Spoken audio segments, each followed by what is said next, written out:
Айгүл, короче, саған бір сыйлық бар. Бірақ оны білу үшін бүйтесің қара. Қолың созасың, бүйтіп алға қарай, екі қолың соз.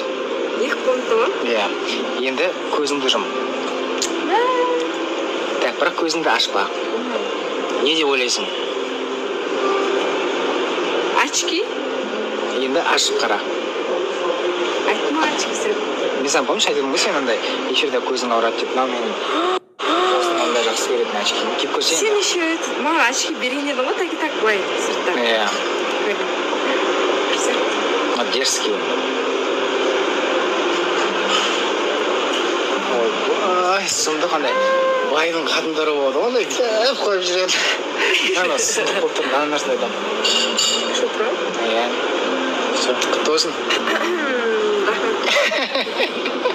Сен түсірейін деп айтқан жоқ. Жігіт, всем привет. Вообще осындай стористер түсірмей кетемін всегда.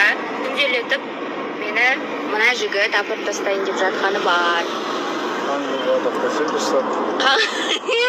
Көре алмайсың, иә? Иә, короче, қаңғиын деп жатыр. Қаңғығанда не ол? Сол коллективпен отырысып болай деп жатыр. Таңғы 6-да оянған кезде бір звондап көр, егер қайтпасаң. Ей, ұқсақпыз ғой деп айтқан. Білмеймін, қызғаныштың иісі келіп тұр ма, бір сезіп тұр машинаны. Білмеймін, құлпырып тұрған көре алмай тұрмын.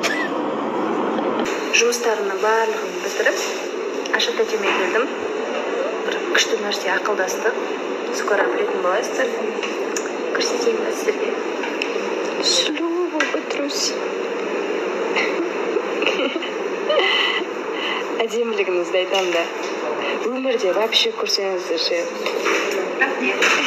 А красотки слышу. Так. Таң қалғаным ше. Ешкім жасай алмайтын андай дүниені ше.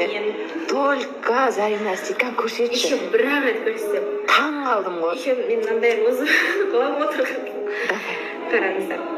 Қолыңды алмау керексің, бірақ мынаны мына күйге түсіру керексің ғой. Қалай? Давай. Мәссаған. Қалай істедің, Зари? Қызыл кітапқа жазыңдар. Таң қалып тұрмын. Таң қалып тұр қойын да, өзі айтты таң қалыңдаршы барынша деп. Егер қалдым, Бұл тұрс қалдым. Басқа амал жоқ қой бізден басқа.